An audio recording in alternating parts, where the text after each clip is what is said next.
I'm Ivan, founder of Basilica Design Studio. Came up with this shit. I design all our like shirts, hoodies, graphics, whatever we need to get done. Fire. So the design head. Yeah, designer. I'm June. I do a lot of the visual shit, a lot of the camera work, a lot of the product shots, a lot of the, just a lot of the visual shit you see on Instagram and shit. Okay.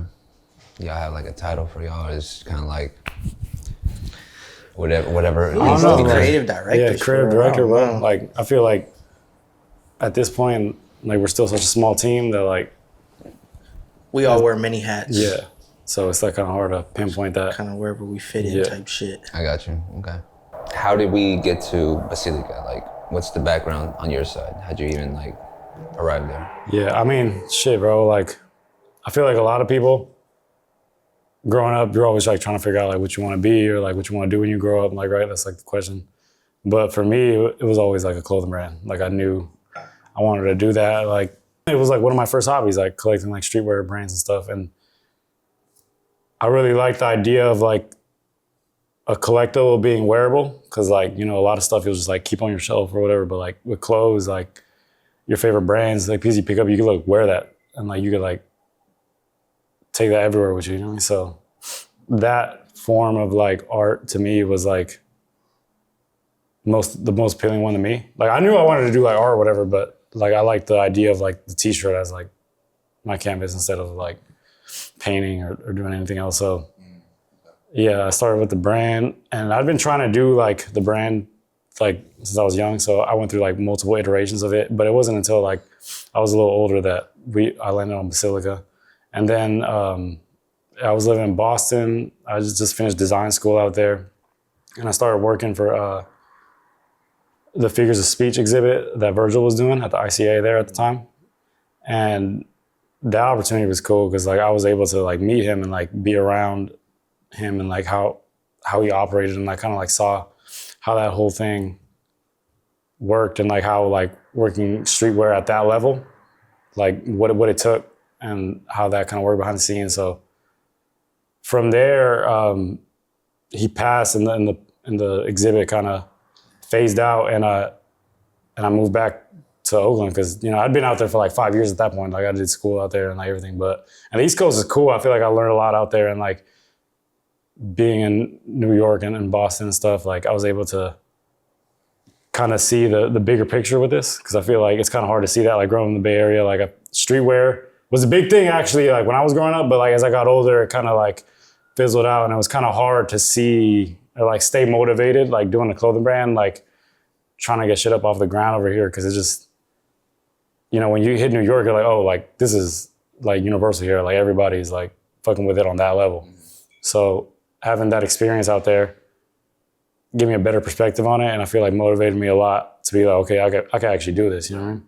So I came back home, and June, we had went to high school together, and he had been hitting me since I was like putting out some pieces like when I was in Boston, and like putting some stuff out online, and he had hit me just like being like, yo, like anything you need, like I got a camera, like we could work some visual shit out like whenever you're back in town, whatever. So when I came back, I hit him, and yeah, we started working from there, like picked it up from there and hasn't stopped since. So how'd y'all link? Well, I had hit him at first because I seen he was coming back out here, and honestly, I just wanted to be a part of some cool shit because I feel like there was really nothing cool that was even popping off in Oakland at the time, right, especially with COVID and shit. So once he came back out here, he already had that momentum going. So I'm like, okay, cool. I just want to offer my services as to like, if he's printing shirts, folding clothes, you feel me, whatever, like it's good. Like I'm down. And it kind of just turned into, well, shit, I need a photographer. I ain't the best photographer, but like, you feel me? My little sister had a camera. Fuck it, let me borrow that real quick, you feel me? And like, we just made it happen. Fire. So y'all met on the basis of creating. Yeah, I think the best part about it too was like, when this started, like, I was really like screen printing shirts in the living room. Like, I didn't have the bread to like pay a print shop to make my stuff. So like, I would pay a screen print shop to burn my screens, and then I would just take them to the living room, put the fold up table up, like just straight up screen print every shirt myself. And I did that for like a whole year, like the first year doing it. So I don't know, like sometimes I feel like nowadays it's like way easier. Like especially like, I mean, well, I didn't start this brand that long ago, but even like a few years ago, like compared to now, it's like, there's so much like shortcuts you could take to like do it. But I always like the idea of like starting like from the ground up. Like we didn't get like handed nothing. Like we always like did this. So even when me and Ju started shooting, it was like you said, it was like the sister's camera. Like let's just like figure this shit out. Cause like, and I was modeling for the shit. Yeah. So then I couldn't take the photos. So I got my cousin to be my tripod. I would set her up and be like, all right, this is kind of what I want. I want something like this. Just stand there, press a button. You feel me? I have to like get in position. Yeah. So I'm like, bro, there's like no leverage here. Like anybody who's like wants to talk about like, man, like I want to start a brand. Like how do I do it? Whatever. Like, bro, like you don't need nothing. You just need to like 100% like commit to it and like put the work in and like get your hands dirty, bro. Cause like that's the only way it's gonna happen. Like if there's other ways to do it, but like if you're relying on like somebody else to like come and do that for you, like it's not gonna happen. So you gotta like go all in on it. Like just work what you got, bro. Like use your resources. Like even to now, like that's how we work still. Like we just use our resources, bro. Like whatever's at hand or like whatever's around us, like how can we make this idea happen like in the most organic way? I want to put a pin in your progress and how you got there because I want to know more about June and where you from and how you even like approach Basilica. Is it Basilica or is it pronounced Basilica? Basilica. Basilica. Basilica. Okay, yeah. So I grew up in deep East Oakland, like very deep, like the 90s. Okay. Well, yeah, like Ivan said, we knew each other since high school, and like I've been seeing that he was like doing, you know, the close shit since then. I don't remember if I went with you, but I went with somebody to go visit that space where Part 2 Gallery's at now.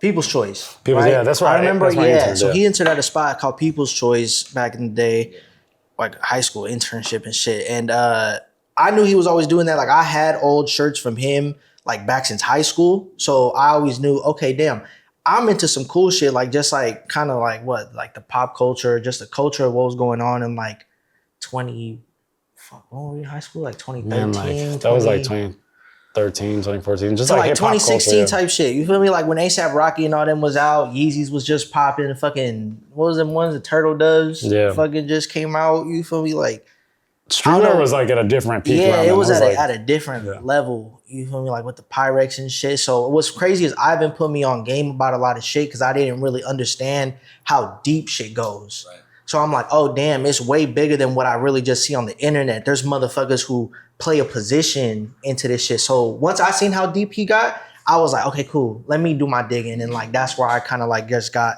immersed into like what the culture was and just how like the gears all move together. And it's like it's multiple people that get a part of this shit, you know?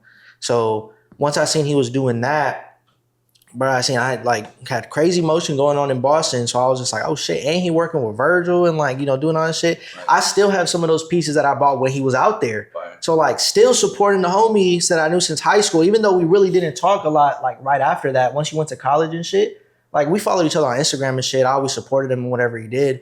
And then, you know, just seeing what was going on out here and then him coming back, I'm like, okay, cool. There's a lot of potential for something to be made from this, you feel me? And like, I just wanted to offer up my services however I can, the same way that like Virgil did to Kanye, or the same way that like, you know, a lot of these other designers that we see now as like, you know, big names, the same way they were doing. They were just playing their position at the time until like it was their time to, you know, do their own thing.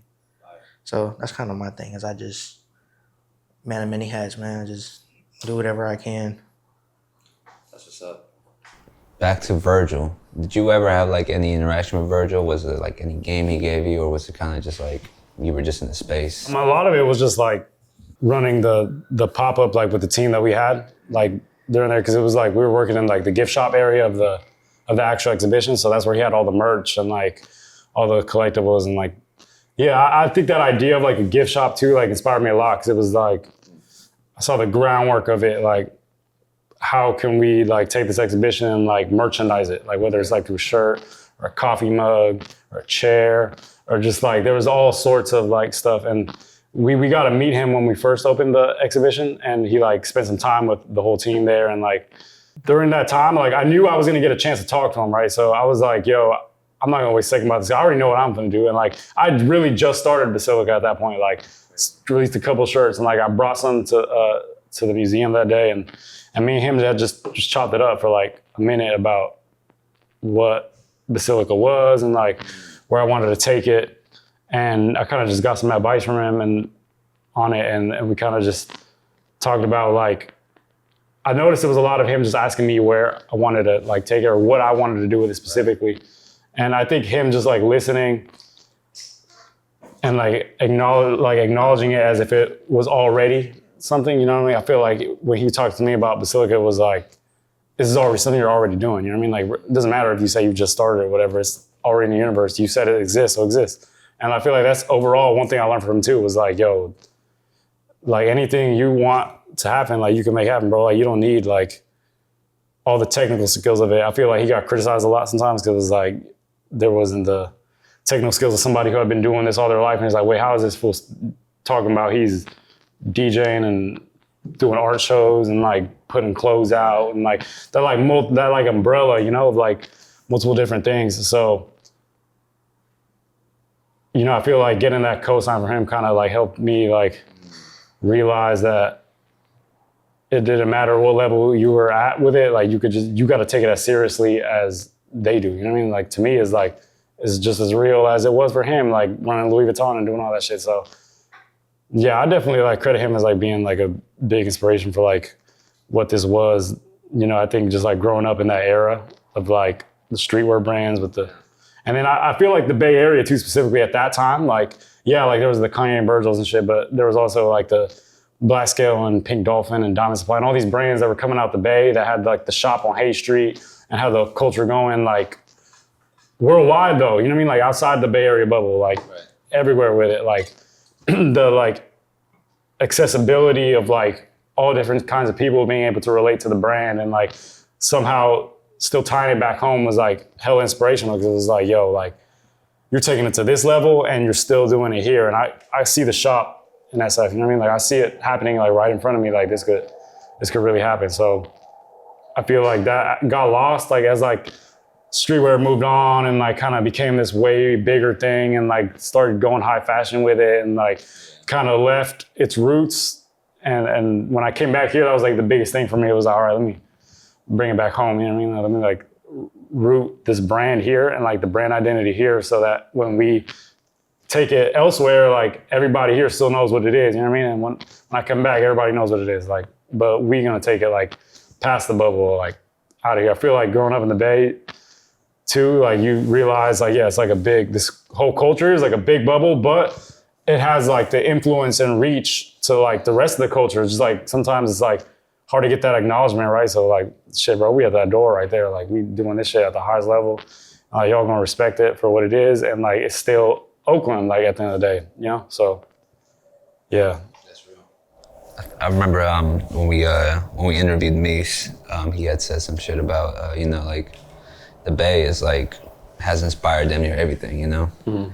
Your phone, your lingo, like just the culture, and you just don't know it yet. Yeah, everything ties back, bro. And Oakland specifically gets like underappreciated so much, you know? Yeah, especially now, bro. There's so many crazy fucking artists that like, and even more so like East Oakland, right? And even you go deeper and deeper, it's like, what, DP's yeah. What the fuck is that? People don't know about none of that. So it's like the fact that you're doing something that stems from this side of Oakland and it's like gonna impact the world and probably even further. It's like, yo, how's it off to you for sure? Why Basilica though? What's up with the name? You know, I really just wanted it to like have some sort of connection to like my roots and like Mexican heritage, but like kind of in like a, and I like to call it like umbrella term, like covers like multiple things. I never like want to like get put in like one box of like what this could be. So I wanted a name that was like universal and they're like existed already, but also like I could give my own meaning to it. So when I was just researching like different things that were inspiring like in Mexico to me and like imagery and like words and stuff, a lot of it to me like started to go like the religious way with it. Like I remember when we'd go back to my where my parents are from in Acahuato, like Michoacan and stuff. They're from like this little like village called Acahuato, and like it's a lot of like little homes and stuff, very like out the way. But the church there like had like it's like the biggest building in the town, and it's also like has all this like crazy artwork in it. Like was like the murals of the figures and the sculptures. And I feel like in Mexico it's like a really big thing. It's like the churches, the basilicas, which basilica is a church. But then I looked up the original definition of it, because like when the Romans was building the first basilicas, it was like a building that houses like many different things. Like, because at first, like I mean, now it's a really like a church thing, like a religious thing, but it also like it used to be like just like a pillar for the community and like the area. You know what I mean? So I felt like it was basilica to me sounded so good. I like was kind of seeing it like, man, what's gonna sound the best next to like a Nike? So when we collab with them, like it sounds right. Like Basilica, Nike, like one word. So you always remember it and like it sticks to you, but it's also like unique enough to where like you don't relate it to nothing else. You know what I mean? So yeah, that's kind of where it came from. And like I like the idea that like I like to think at least that it ties back to like my Mexican heritage through like the way that basilicas are so iconic in Mexico, and like and religion and all that is just like the home I grew up in, and like, but also like is vast enough to where like anybody can like relate to it, even if it has nothing to do with religion. You know what I mean? So yeah, I don't know. That's kind of where it's at. It's like I said, it's an umbrella term, bro. So it could turn into whatever I want it to be, but that's kind of where it started from. Is there like any kind of tension that drives like the creative energy? I think it always starts with like what's in my head, right? Because to me, it was always like, man, we're just gonna make whatever like happen. So I feel like it always starts with like an idea I have, and it usually always ends up being like way too big, like just like impossible. But then, you know, I'll tell June about it, and we'll kind of go back and forth on like what's like the right way to present this. Anybody who's like a fan of Basilica, like we're just trying to give you the best experience possible, bro. It's not about us, you know what I mean? Like it's not about like exactly who gets their idea out. It's about like how, let's put ourselves in the shoes of the person experiencing this, and like how can we give them the best experience, like of whatever this is. Like, yeah, it really don't ever even be about us, because it's like we ain't even the program, you feel me? We kind of like the things that are getting the program to run. Yeah. You know, like, yeah. And whose idea was it to do this hat that you got on right now? This hat that's between y'all right now that started some kind of come out. I heard a little bird told me there was some commotion behind this hat. So the story goes, Ian from Good Mother, shout out to my brothers at Good Mother. They helped us with so much, like other geniuses working in Oakland. But I pick Ian up. He comes in my whip with this hat on that say "Fuck Vegas" and it's like the Raiders shit on it. And I'm like, damn, bro, what the fuck? That's a crazy ass hat. And he's like, yeah, it's some shit I made. And like, I don't know, I just kept looking at the hat the whole day. And then he was like, bro, like, you want the hat, like, keep it. Like, I don't give a fuck.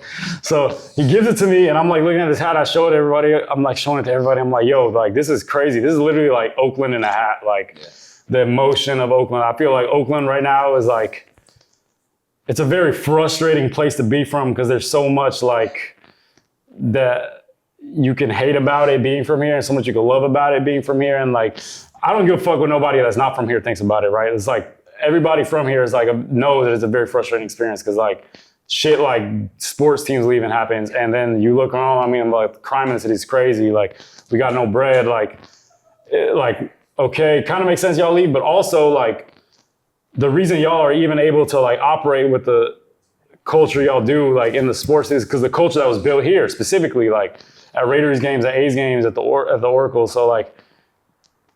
And the Coliseum. So when I saw this hat, it kind of like summarized that all to me. Like the "Fuck Vegas" on the back was like hella aggressive, but like that's the kind of shit that like, man, you gotta like put your foot down and say like, yo, like, and that's the thing too, like it's people from Vegas like want to be mad about the hat and like feel like whatever, but like it's not even about them, bro. Like you're missing the point, bro. It's not about you. It's like it's about like telling the story of somebody from Oakland.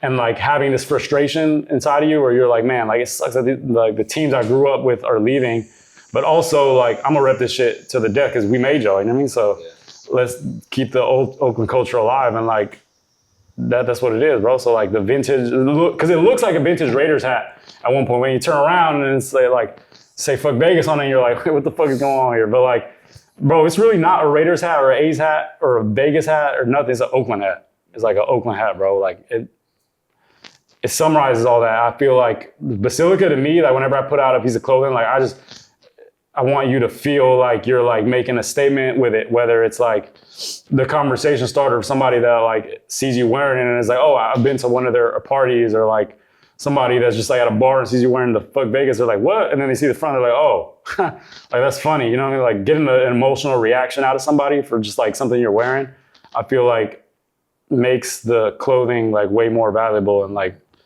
adds so much depth to it. Like everything that we put out like has some story behind it, whether it's just a logo piece or whatever. Like the stories that we're building and we're telling through this is like gives depth to the clothes. So that to me was like the best form of storytelling. That's why when I saw the hat, I was like, yo, this needs to go out. But also like we need to make sure we do it right. Like we need to make sure we like put our full creative mind behind it and like put this hat out right and show you like what this hat means. And like I feel like it hit for a lot of people, and like it got a lot of people's attention, and a lot of people felt like heard when they saw it, and that's kind of what catapulted into it. And then like we just, it's just. And mind you, we did the drop from that, I think right as soon as the A's left. So they had just played their last game.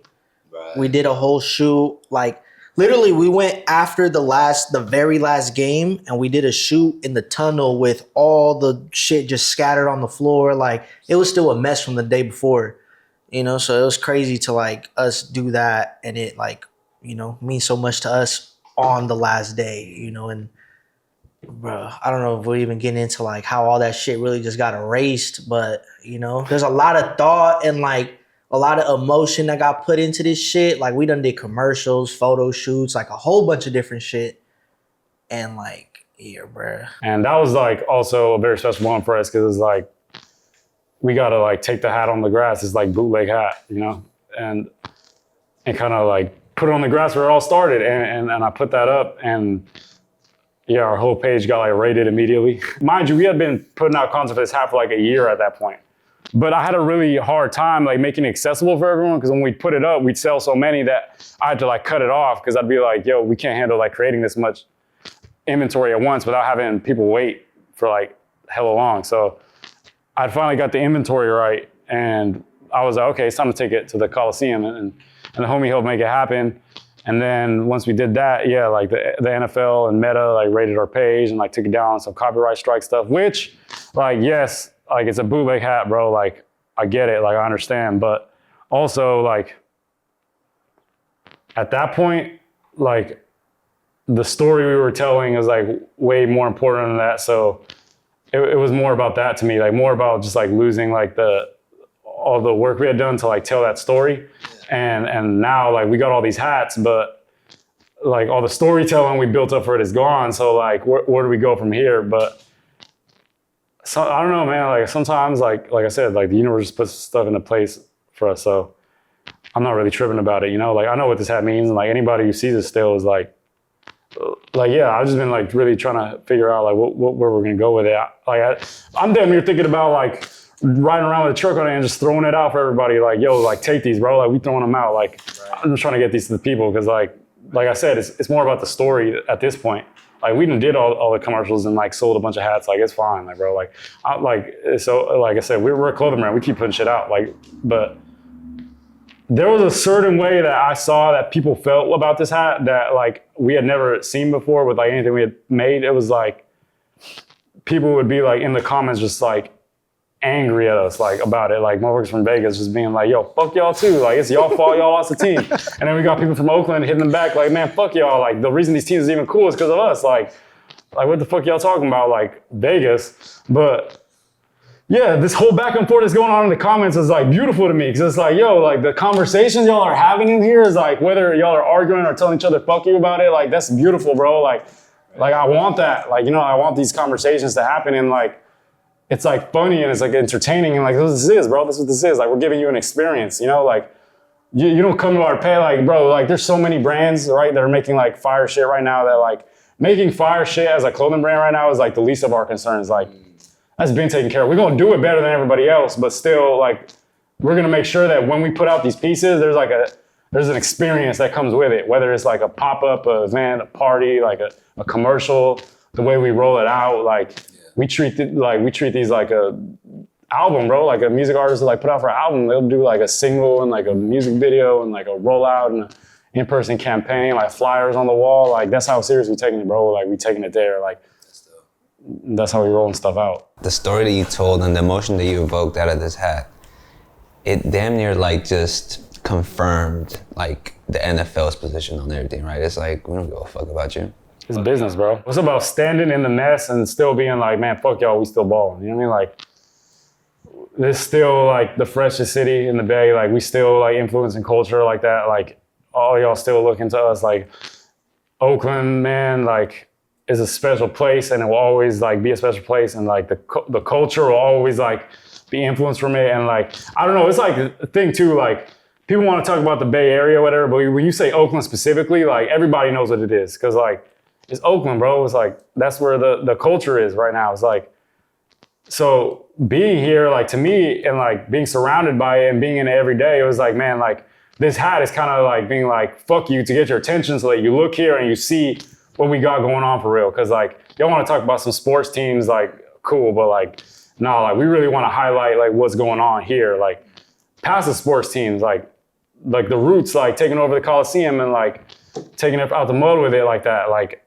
all the fucking town standing behind that. Like all the artists we got here that are creating art and doing all these shows and like making this like huge jump in the art world like that. And like with us, like with this clothes shit and like all these like businesses popping up with like people that are like our age, like trying to like get this shit cracking. Cause like it's here, you know, like one thing I experienced in Boston was like, there was like a culture there and stuff, but when you experience it in Oakland, like a pop-up or something, like, I don't know, I feel like everybody got to do it. Cause like when you're at a pop-up here, like, or an event that's like done right, you just like realize like how deep the culture here is, like how rich it is, like how much people that are like doing cool shit there is, and like how everybody's just like meeting and like working together and like trying to see how they can make shit happen here. And it's like, people like move here to like from the Bay, move here to like get a piece of that culture, right? So it's like,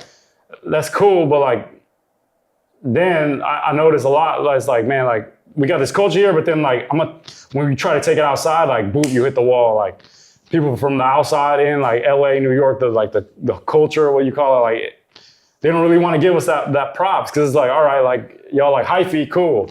Like, nah, bro, like, hyphy cool, like yeah, we got that, but also like there's way more, bro, goes way deeper than that. Like we influence shit way past that. So we're gonna have that conversation. You don't want to have that conversation. Like, we're gonna force you to have it, like with the moves that we're making. You know, it's like I was always of the belief of like you got to make your own thing happen, like by yourself, because like that way you're not waiting on relying on nobody for it to happen. Like you set everything up, right? It's like, it's all under your control. So like, whatever the outcome of this is on me, like it's on nobody else. Like we gonna make it work. And like, when y'all see it, like I put, like, you know that we put that grind in, like, and we put the blood, sweat and tears behind it to like make it happen. So like nobody could take credit for it. And I feel like that's the Oakland culture. And like, when I think about how we're like Oakland brand, to me, that's how we represent Oakland. It's like the same shit, like sell out the trunk, like, get it out the mud, bro. Like there's no handouts around here. Like nobody's like helping you. Like there's no like, this is not LA and New York, bro. Like you can't just like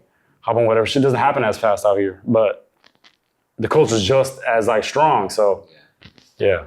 After that incident, did you guys go like into like a rut, like a creative block maybe even?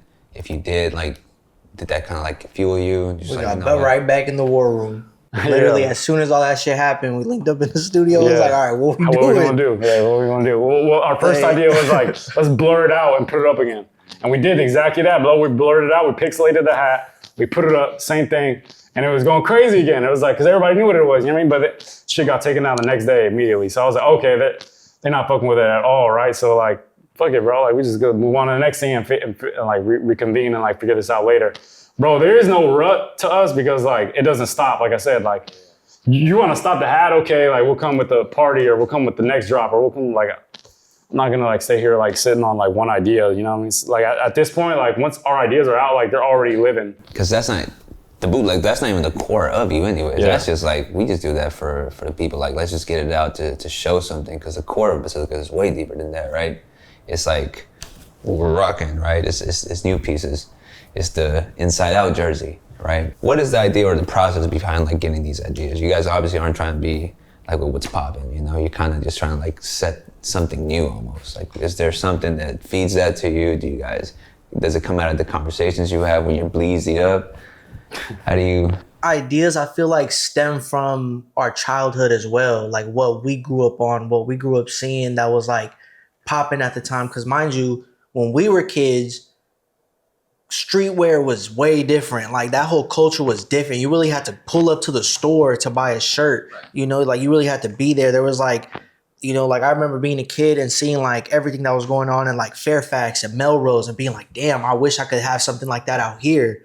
We had a little bit of that like with like Ashbury, but you know, it was like, you know, only for like a small amount of time. But then like, yeah, like really it's really just trying to capture like that essence of like what we wanted when we were younger and just make it cooler now to where people can experience it. And it's like a whole another thing where it's like nothing really out here that can compare to that shit, you know? So yeah, it really just stems back to like when we were kids, a lot of this shit. That's dope. Childhood is like that main like. Cause like even the hat, like right. We both grew up going to Raider games. Well, I went to a couple Raider games when I was younger, like only like 2.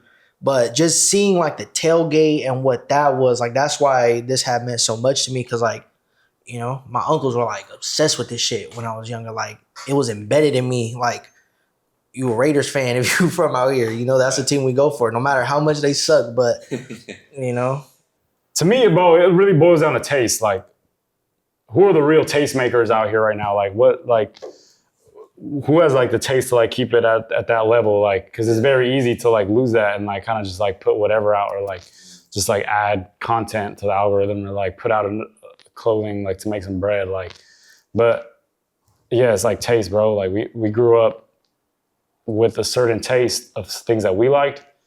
And we always kept that. So that's kind of what informs like where Basilica's at, like the pieces I make, like what's like inspiring me, you know, like what am I looking at like every day and like that I want to like contribute to, or like what do I wish I could see? That's how a lot of designs are like, what do I wish like existed already? Like, let me just make that myself because it ain't gonna exist regardless.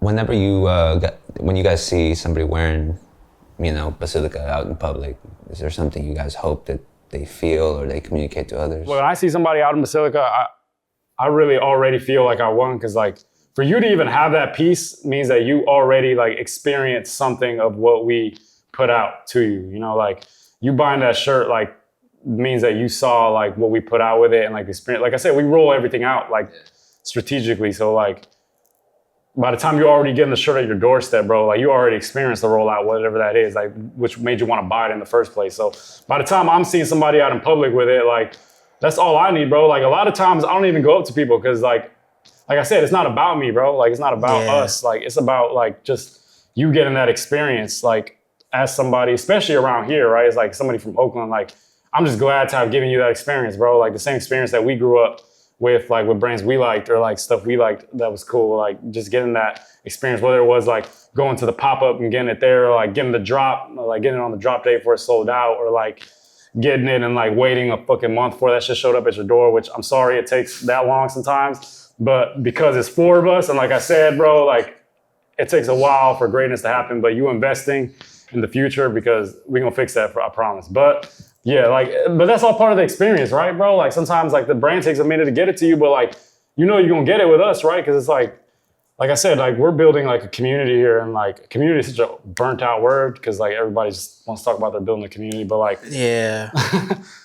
But yeah, bro, like we're building like a real story here, like and a real experience for you. So like you gonna get your clothes, bro. Like we're not doing that. Like we telling stories with it, and like by the time you get it, you're just gonna feel like you got a piece from the gift shop, like with the Virgil shit. Like to me, that's my favorite part of when I go to the museum and go to like see your art exhibitions. Like when you hit the gift shop after and you're like, and it's usually all the shirts suck, so it's bad work. But we're trying to fix that. But like, you see, like you go out and like the little collectible you take home with you. Yeah. So whenever you look at it, be like, oh fuck, I remember when I went, you know? So that shit saw it in person. Like that's what I look for too, especially when like people are either, I've seen a couple of people wearing a hat or like even like bootleg tees where it's dope because it's like, you know, shit that means a lot to us and what we grew up on, we share that same thing with them, you know, whether it's like the music or, you know, just us loving a team that just fucking sucks so much, man. I gotta make that, man. This last couple games, brother. Fucking been killing me. Oh fuck. But you know, that's what I love to see too, you know. What misconceptions do people usually have about your brand? Basilica started as really just an outlet for me to like make bootlegs because, man, I used to collect vintage shirts but like, bro, vintage shirts was going for a lot of bread sometimes, right? So it was like, man, I wanted that Tupac, but that shit was going for like a couple hundo that I didn't have. So I was like, yo, let me just make this shit, right? Like, let me just like fucking make the bootlegs I wish I found in a thrift store and like make it like look as authentic as possible. So that's what I was doing. I was just like putting out like bootlegs for like shirts I liked. And people was fucking with me because it was like, yo, these are actually fresh. And I'm like, oh shit, like I fuck with this. And like I just kept making them. And then eventually I was like, yo, I want to build a brand with this though. So like we built the brand and I was kind of doing the bootlegs and the brand at the same time. But I think a lot of misconceptions that people have is like a piece they would have seen on Instagram from Basilica would have been like one of the bootlegs I made. And then they'll think, okay, this is like a bootleg brand. Like, cause there's like fire, some of my favorite brands are bootleg brands, like Boot Boys Biz, shout out Boot Boys Biz. Like they're called Now Time Biz now, they changed their brand. But those dudes like were making the craziest fucking bootlegs that I've ever seen in my life. Like for the randomest shit, like they do like a Subaru bootleg, like a William Blake bootleg, like bootlegs for like shit that nobody gives a fuck about, like besides them. And I like kind of took that concept and I was like, shit, let me make some bootlegs for stuff that people like do like though. Like a bootleg for something that like is so universal that like anybody could put it on, whether you're like a kid or a young adult or like an old head that's like into their music or whatever. Like like my favorite musicians and like the art and like music that I like is like usually like the most accessible, like the most successful version of that. Cause like I love the idea that like anybody could put it on, right? Like anybody, like you're not aged out of this cause like it was that timelessness. So I think that's kind of how I got like my design skills up. I was like using that to like create like the craziest bootlegs. And that's how we got a lot of our attention. But then, like I said, we built a brand with it and we started bringing these in-person experiences and we started like adding like the storytelling behind the pieces. And now like, I feel like there's gonna be a place eventually where like all of it lives like together in the good way. But I also don't want people to come into this thinking like, man, I'm just gonna wait for the next bootleg, right? Cause like, that's not what this is. Like I said, like we're telling a story here, bro. Like the bootlegs fit into that, yes, but this goes like way deeper than that. Like the pieces that we're working on right now are kind of taking it to that next step because I always loved like graphics, like screen printed graphics, like screen printed brands, like Supreme to me is like so dope because they're still putting out the hoodies and the tees, bro. Like this cut and sew stuff is cool. Like a lot of these TikTok brands come out with the cut and sew stuff and they go that route. I'm like, that's cool, but like, man, I'm with these graphics, bro. Like I like my favorite brands like put out these t-shirts, these graphics that I could cop a shirt for like $40 and like get with it. And like the cut and sew pieces are cool with it. But like I really wanted to like dig that like deep into the core of Basilica to be like, man, we're a streetwear brand. Like streetwear though, like I'm not gonna start doing these runway shows once I get some bread. Like I don't give a fuck about that shit. Like there's people that are better than that. Like I know that we're good at the graphics and the storytelling, and that's what we're like focused on doing.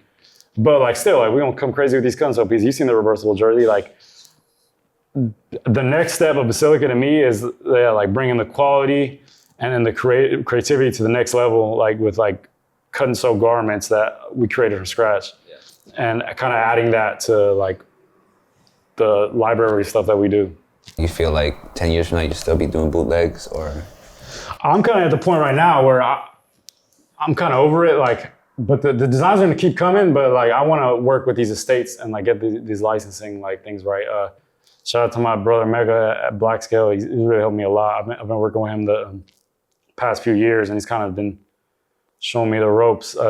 If you don't know Mega, that's the founder of Black Scale, a legacy Bay Area brand that you put a lot of like time into this shit. Like was a key part of like the streetwear culture that was booming out here when I was growing up. So I think being around like mentors like that kind of showed me that like the bootleg shit is fun. Like we was just having fun with, like I said, bro, we was just having fun, right? But now at this point, it's kind of time to like take it more seriously and like do it the right way, because these designs are like too good to be called bootlegs. Like sometimes I don't even like calling it that, because it's like this design is so good that like if I really had contact with like Selena's estate, like this would really happen, right? And like this shirt would be like done the right way. So at this point, I'm kind of like pulling back and like saving these designs so that we can get it right and put it out with these estates and do it the right way. So they're gonna keep coming, but we're gonna do it like the legit way. Like it's not bootlegs no more. Like you're getting actual piece. So that's in the works too.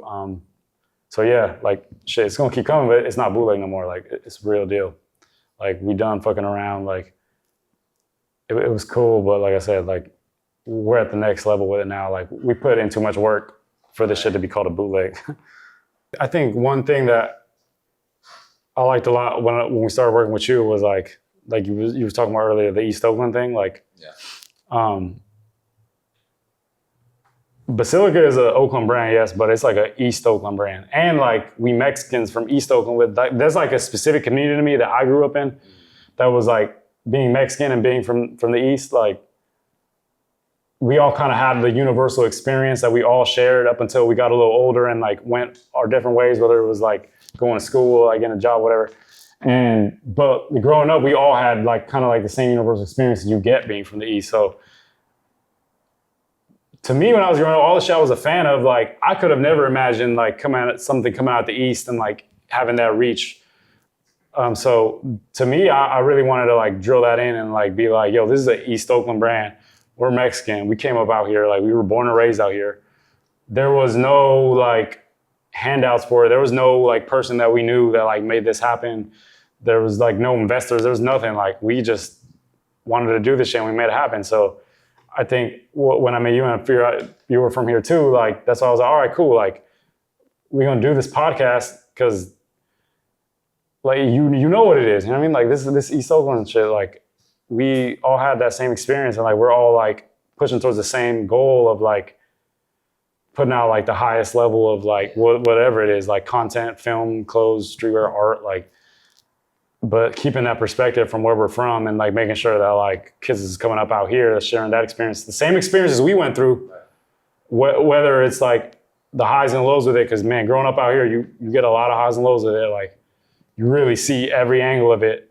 So sometimes it's really easy to like feel like there's no shot of like reaching a certain goal you have because like nobody around you like is into that kind of stuff, or like nothing around you seems like to be helping you to reach that goal. But like, nah, bro, like it's like fully possible. It don't matter where you're from, bro. So that to me, East Oakland has that specific like meaning behind it where it's like, there's nothing here. So like, you're going to make it work. And that proves that you can make anything happen if you believe in it or not.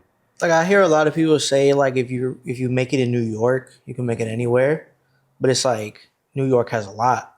Imagine trying to make it from somewhere where there's really no type of resource at all. So you make your own resources or you just work with what you got. But no resources. You know? Yeah, man. No, you're right. And it's crazy because you guys are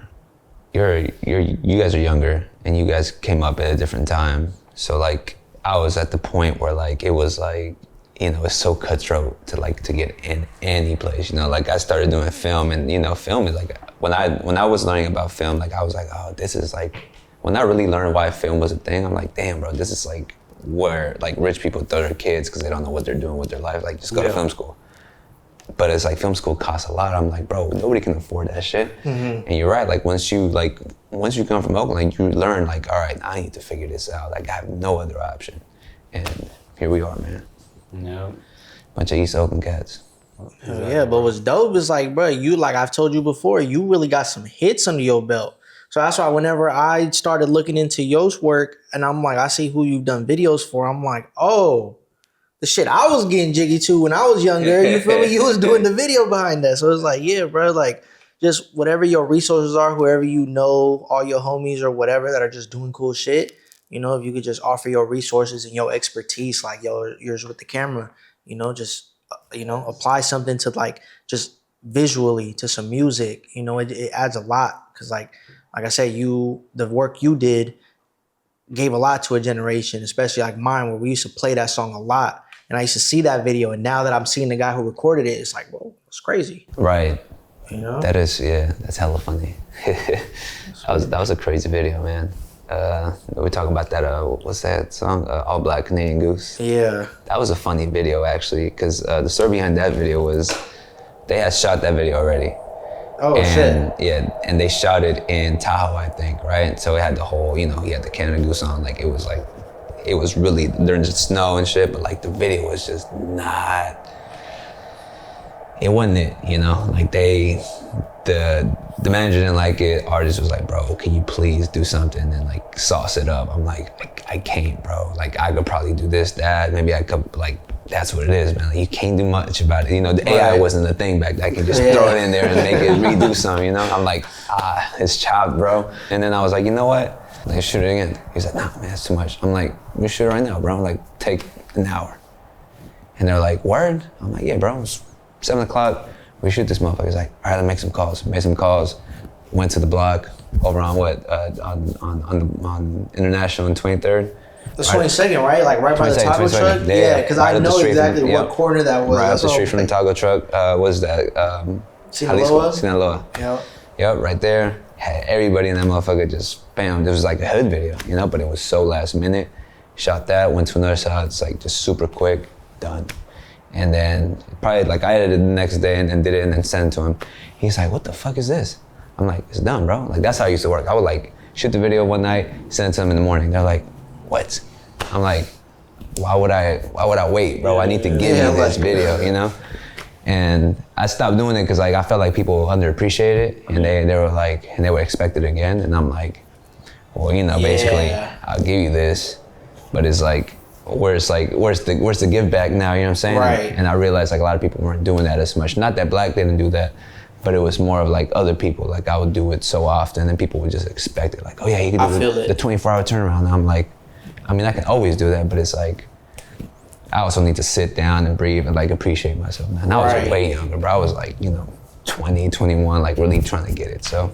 But yeah, I feel that too, man. Even like music videos, that's the one thing I hate about doing because I've done like my fair share of videos and it's just like this shit's fun. I like doing it, like all like the visual shit, but then yeah, once people start expecting it and being like, oh yeah, well, we just film this shit so easy. It's so easy for you. We can just do it. You gonna edit it right quick and we can just drop it. And it's just like, hold on though.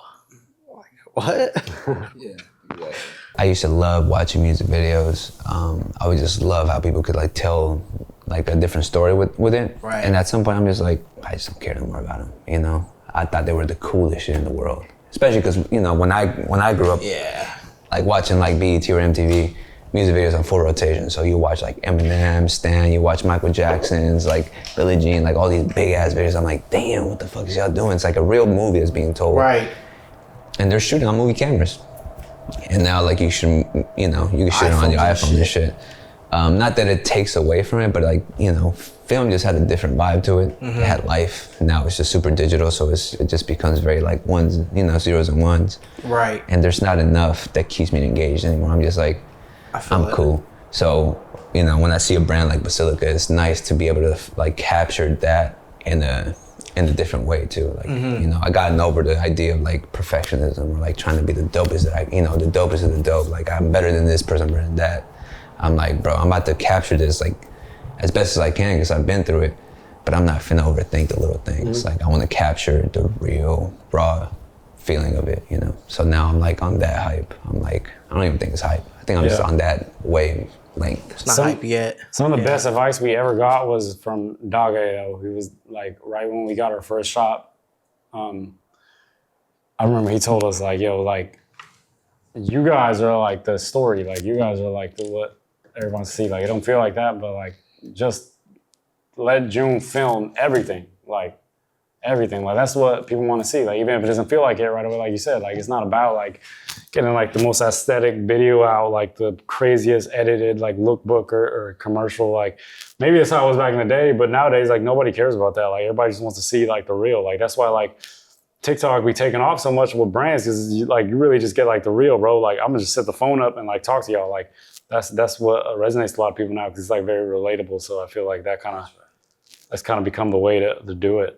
There's also a huge wave of like depression and loneliness. So people like disconnecting after like COVID, like they don't even know how to like re-engage in like a basic conversation, you know? It becomes very like transactional. Like if I talk to you, like what am I gonna get out of it? As opposed to like, I just wanna say hi, bro. You know what I'm saying?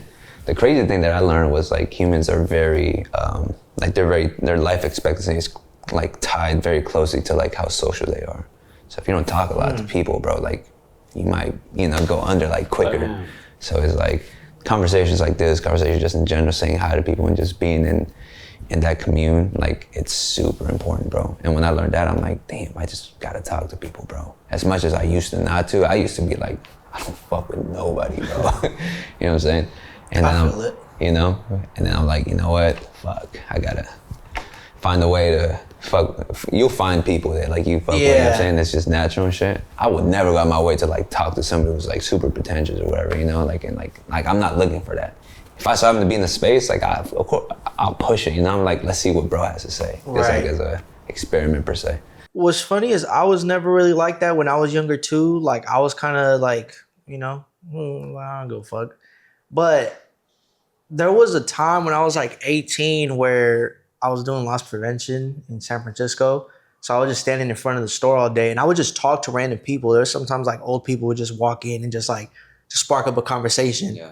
And I was bored as fuck. So I would just talk to them. But it's like, bro, you would learn so much game from just the randomest person.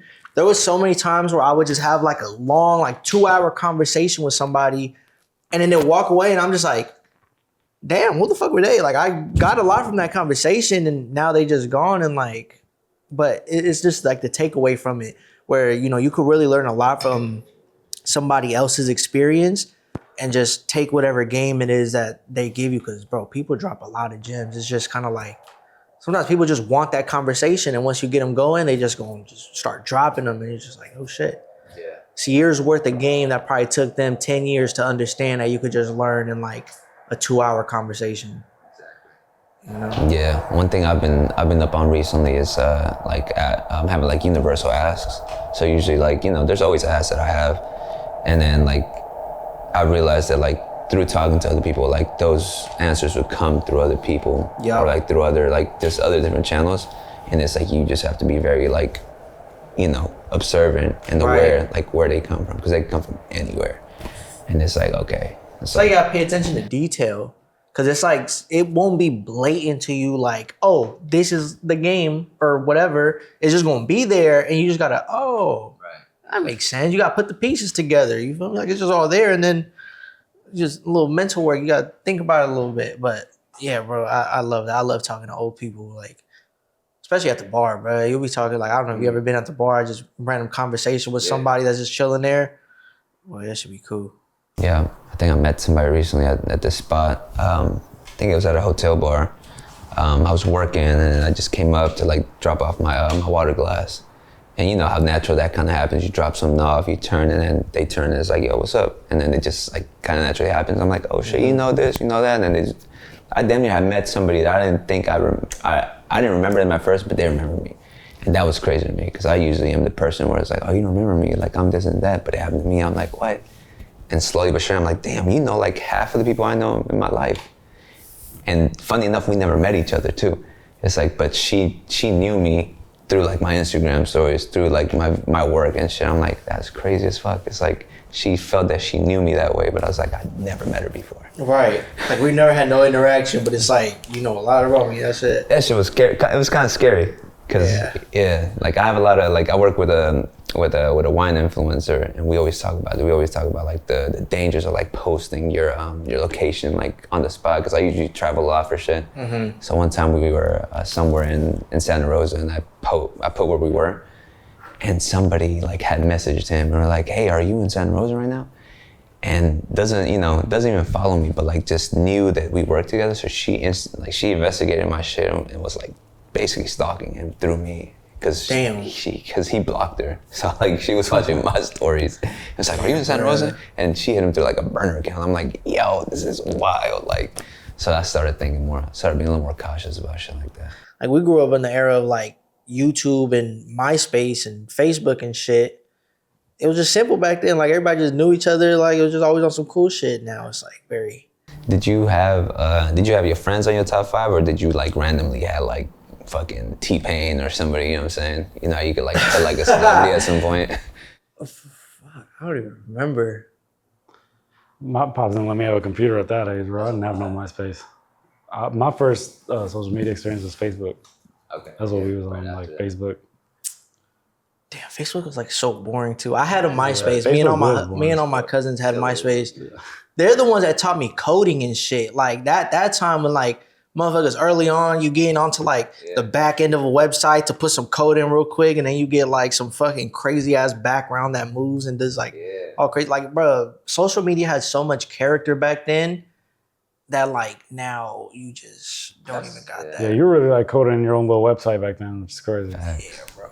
That's damn near true, even like with designs and shit. Like they had so much depth. Even commercials, like they were hella like stylistic, and now it's just very corporate-y, bland, monotone. Right. Because even like you were saying about music videos, that's really how I feel about the shit now. That's kind of why I'm very like picky on even what I want to do. Because it's like if I don't feel the song and I can't like visually see an emotion that I want to try to capture from it, then it's just like, all right, well, why do I want to do it? I don't want to just do any rap song. Like, you're not saying nothing in it. Like, what the fuck is the visual going to be? It's very catered to algorithm. It's cool to have, like, it's cool to try it out, but then it's like, at some point, it's like, you lose the core of like your brand, you know? And to me, I'm like, I don't care, bro. Like, I just post shit because I think it's funny, or like, I just post it because I like it. Right. And like, I learned as an artist, like, you really just need to share your workout with people, because now I know, and I've gotten confirmation that people like look at me and they're inspired by shit I do, which I'm blessed for, and I'm grateful, because at some point when I was younger, I'm like, damn, I want to inspire people, you know what I'm saying? Mm-hmm. So like, I know I'm doing that now. So I'm just like, this inspired me, this motivated me, and you know, I'm gonna put it out for those people. At the worst case, it's really for myself, just to see it later. I'm like, yo, I did this, that's dope as fuck. With social media specifically now, like you kind of just gotta come to terms with the fact that it's not on your side, like it's not there to help you, like it's pay to play, like like your shit's not even getting shown to people unless you like put some bread behind it if you're trying to sell a product specifically. So like if you're still caught up on like how much views or likes you're getting on the shit like right away, like you're playing the wrong game, brother, because it's not even about that no more. Like your shit is not getting shown to nobody anyway. So like all you gotta worry about is like making like the best form of like whatever you are doing. Like if you're happy with it and you think that it's adding to like the content that you see online, like instead of just like trying to fit into whatever you think is gonna go, then like that's it, bro. Like you gotta work to promote it once it's out. Like the same way you work to promote like a fucking song you're trying to put out or a show. Like, bro, you gotta work to promote your social media posts, because like it's like content. It's like a piece of art that you're putting up or like whatever. Like with us specifically, it's like, yeah, I mean, MySpace, you were like putting a little website with them, but like still kind of the same thing. Like you're designing what your page looks like, right? So you have to be strategic about everything you're putting up, because if you're just putting up whatever, like you're not really like curating like what your brand is. And like there's a good balance between like curation and just like being yourself on social media. I feel like where you can still like create at like a certain level, but still remaining true to yourself and like not feeling like you're conforming to certain shit. So I think, yeah, it's just really curation, bro. Like that's my biggest like recommendation to anybody like that wants to do some creative shit. Like just like curate your shit, bro. Like make sure you got like a certain like expectation for yourself and like the kind of like the level of and standard of art that you're gonna put out, because nobody else is gonna like hold you to that. So like if you're not holding yourself to that, like you're just gonna put out some bullshit. So yeah, like be very like strategic what you're putting out and like curate it and like make sure the taste level is there. Because like even with him to add on, like that's crazy point that he even said, because like that was one quote I heard early on. I'm trying to fucking remember who said it, but they were like, understand your why. Why are you even doing it? What message are you trying to put for people to like understand or to like even relate. And I mean, sometimes people do get their own like without there even being a why. Like I feel like even now, shit just like it's just so trendy where, oh, this is cool right now. Cool, I'm gonna buy this. I'm gonna buy this. But I feel like the shit that really lasts is the shit that has a why. Even like that's why our shit, you know, designed for today and tomorrow, because this is something that you could wear years from now that it still holds something nostalgic or just something deep to you, to like what you grew up to, you know. You don't see that a lot. Yeah, like it's not always the worst idea to take the long way, bro. Like take the long way. Like it's gonna take longer, but like it's gonna pay off at the end. You know what I mean? Like you just don't compare yourself to other people. Just like worry about what you're doing and like stay true to it. And like I said, bro, we're taking the long way. Like we're taking the old fashioned way. Like I'm learning as I go. Like I don't know everything. You know what I mean? So, but I know what inspired us and like what I want this to be. So we're just gonna stay true to that. And like it's gonna take longer because. Like, bro, sometimes with clothing brands nowadays, like, yeah, like let's run that ad and go fucking crazy and like hit the algorithm with it. But like, who's the one that's gonna be like, all right, well, let's actually like do a in-person event somewhere that's like not just like some New York, LA shit. You know what I mean? Like I'm gonna lose money. I'm not gonna really get anything from it like right away. But the experience that you gave to people and like the cultural impact of what you're doing, whether it's like worldwide or even just like in your local area, just like the impact you're making, like, bro, like make some sort of impact. Like make sure that whenever you make a move, like you have some sort of impact because, bro, you got to make yourself heard. You know what I mean? Like you got to make sure that everything you do, like stamps it, like I like affects people. Like this Basilica too is like every time we make a move, like, we got to make sure that we're like impacting people with it. Like, I'm not just going to put out this shirt, bro, and like move on to the next thing. Like, we're going to roll it out and promote it and like put some work behind it. Like, you know what I mean? Like, do the shit that nobody wants to do. Like, through the fucking party that like you're not getting nothing from, but like the experience you're giving to people, it's going to stay with them for the rest of their lives. So this shit is going to mean way more to them than it would have ever have if you had just put it up for sale and like put an ad behind it. Like, yeah. Oh yeah. Speaking of, when is the next event? Man. What's the next the function, bro? When can people start getting sturdy and jiggy with shit? Yeah, we started this Design FM thing because we were just like doing parties like randomly, just trying to get shit jumping. But now like that we've kind of like stepped back from it, I feel like we're being a lot more strategic with it. And this Design FM series is kind of the next step for that. We just did the first one in Oakland. Design FM is kind of just like an extension of Basilica, like on the music side, because like a lot of our friends are like dope DJs or like make cool music and kind of a way to like spotlight that, but also like experience new things with that. So we did the first one in Oakland, but we're gonna take it for a while, bro. I'm gonna do LA, New York, Mexico City, Japan. Like it's gonna take a minute, and the party's gonna be a little more spaced out. But like when they do happen, like it's gonna be at a way higher level. And like, so in simpler words, you won't know till you know. Yeah, exactly, bro. You won't know till you know. Follow the page. Literally. Yeah, exactly. He's gonna pop up one day. Like I said, bro, we're not thinking about it. Like we might like wake up next week and like think about another party we want to do. But like it's like I don't know, bro. What's gonna happen? What's gonna happen? Like you're gonna be there and experience it, or you're not, and like you're gonna like see it and like feel like fuck. And I think that's also what makes it like special for us is like when we put out the content afterwards, like everybody that was there like is able to like be like, oh fuck, that's so dope that I was there. Like I was there, I was able to experience that. Like when the Design FM parties are over, it's like, man, anybody who was at any one of them is gonna be like, fuck, like this is the coolest fuck that I was there. And when I watch that video, I'll be like, damn.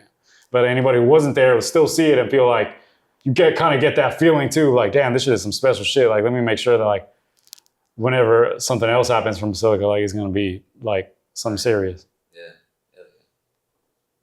Well, to the next one, boys. Yes, sir. Thank you for being here. Thank you for drinking my beverages.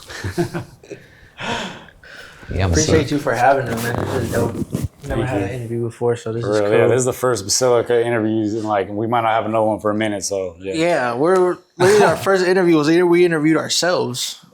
It was, yeah. It was our only interview so far has been us interviewing ourselves for the movie we made on like the 1201 shop that we had in downtown Oakland in 2023.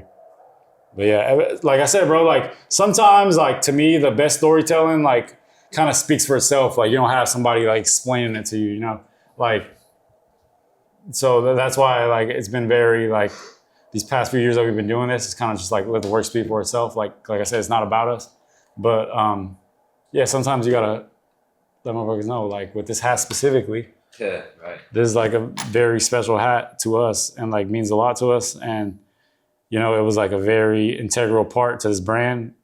And, you know, I'm sorry to the NFL, like, that we, like, ripped y'all off and made money off y'all logos without giving y'all a cut. But trust me, like, when y'all give us a chance to make our own Raiders hat, you're going to see, like, what we're talking about. Like, we put a story behind this shit, bro. We made shit cooler than anything we've ever done since the 90s. I'm not going to lie, y'all did some cool shit in the 90s. But let me in that room, bro. Let me make those hats because they're going to hit just like this one.